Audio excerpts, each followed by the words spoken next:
Hər vaxtınız xeyir, hörmətli izləyicilər. Sizə sabaha olan hava haqqında məlumatı təqdim edirik. Bakıda və Abşeron yarımadasında mayın 19-dan 20-sinə keçən gecə yağış yağacağı, yarımadanın bəzi yerlərində qısa müddətli leysan xarakterli olacağı, şimşək çaxacağı ehtimalı var. Gün ərzində hava dəyişkən buludlu olacaq, əsasən yağmursuz keçəcək. Mülayim şimal-qərb küləyi gündüz cənub-şərq küləyi ilə əvəzlənəcək. Temperatur gecə 15-18 dərəcə isti, gündüz 21-26 dərəcə isti olacaq.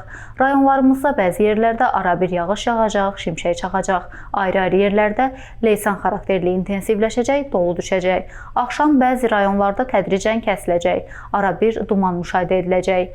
Mülayim qərb küləyi bəzi yerlərdə arabir güclənəcək. Temperatur gecə 13-18 dərəcə isti, gündüz 22-27 dərəcə isti, dağlarda gecə 5-10 dərəcə isti, gündüz 12-17 dərəcə isti olacaq.